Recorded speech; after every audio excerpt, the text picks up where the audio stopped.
Chairman Comer, Ranking Member Connolly, and members of the committee, my name is Michelle Wu. I am the daughter of immigrants, and since November of 2021, I have had the honor of serving as mayor of Boston. I'm proud to be here on behalf of our city, the police officers, first responders, city workers, the faith leaders, teachers, parents, and neighbors who partner every day to make Boston the safest major city in the nation. And there she is in all her glory, Boston Mayor Michelle Wu. That video clip was from about 7 months ago when she had to testify before Congress, and her words were empty. They were laughable, and they were an outright lie. She claims Boston is the safest city in the nation. How she could sit there, I don't know if she's under oath, but if she was, she just committed perjury, because Boston is not safe at this time. Boston is out of control with drug addiction, homelessness, and crime. And just a couple of days ago, there was a violent pro-Palestinian protest, of course. 4 police officers were injured. 1 had his nose broken. The protesters, mostly college kids. That's what they're learning in school. They're learning how to be violent. They're learning how to cause destruction. They're learning how to take to the streets. And all the politicians there will tell you they're only peaceful protests. Well, 13 people were arrested during those peaceful protests, and some of them appeared in court. One of them, a young man, I believe he goes to Tufts University. I guess he was one of the main agitators, and he allegedly is the one who struck the police officer, breaking his nose. And when you see this kid, you're going to wonder how the hell he did that. But needless to say, he allegedly did it. Well, he was in court with the rest of his peaceful protesting friends, and this is what happened. $10,000 bail. The court sends a message to protesters who allegedly got into a violent clash with police on Boston Common. A Tufts University student accused of breaking an officer's nose is held on $10,000.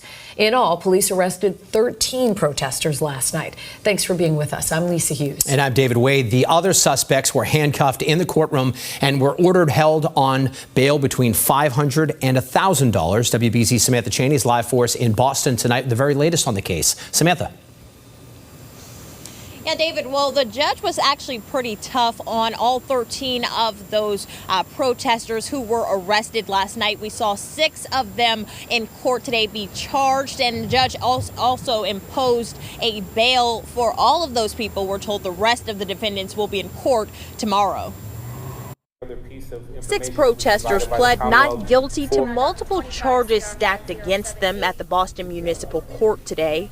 Charged with 1 count of disturbing the peace, 1 count of disorderly conduct, 1 count of resisting arrest. It all comes after prosecutors say 200 to 300 people gathered at a pro-Palestinian rally turned violent in the Boston Common last night. During the incident, many officers had their hats knocked off of their head, radios pulled from their duty belts, body-worn cameras unclipped from their vests, and other equipment dislodged from their belts. According to police, 4 officers were injured and sent to the hospital. 1 officer suffered from a broken nose, that being the result of the actions of the defendant before you, Roder Atwood. Today, 21-year-old Roder Atwood, a resident of Somerville and student at Tufts University, was also charged with assault and battery of an officer. It has been reported that he likely will require reconstructive surgery. And despite his attorney's defense, he has a significant amount of ties to the community, Your Honor, has 0 records. The judge held him on a $10,000 cash bail. And there he was in all his glory, the young man from Tufts University who was held on $10,000 bail. I'm pretty sure someone made a call to Daddy, and Daddy ran right down or sent the money to get him out, because quite frankly, you look at that kid, he won't last 5 minutes in a lockup. But it was a peaceful protest. They said it started peaceful. And it moved into the streets, and they decided we're not going to let traffic through because that's what these nitwits do. I don't understand why we can't just run them over. Run them over. They're blocking your lane of travel. They're surrounding cars. That's making people nervous and scared because, again, these people are violent. How do you know they're not going to start smashing your windows and attack you while you're sitting in the driver's seat?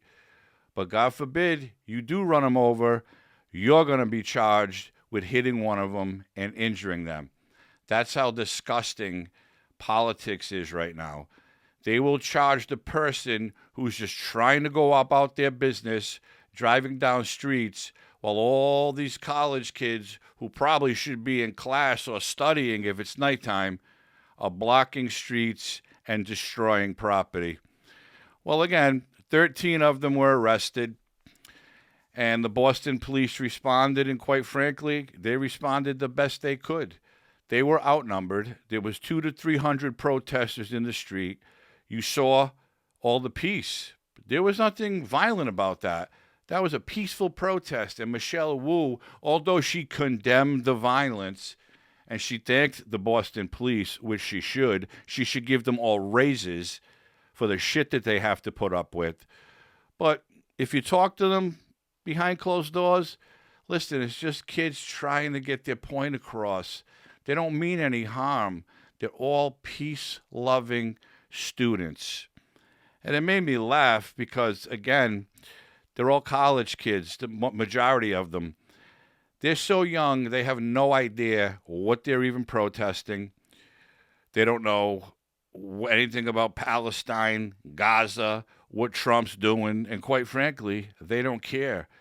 They're learning this on campus.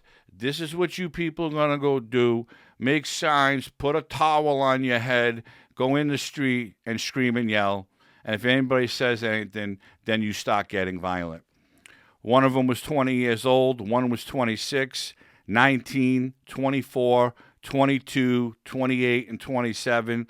I'm assuming the 28, 27, 26, I'm assuming they're not in college, but maybe they're those wealthy kids who just want to go to school and keep going to school. And mommy and daddy say, it's okay. You don't have to get a job and earn a living. We're going to take care of you.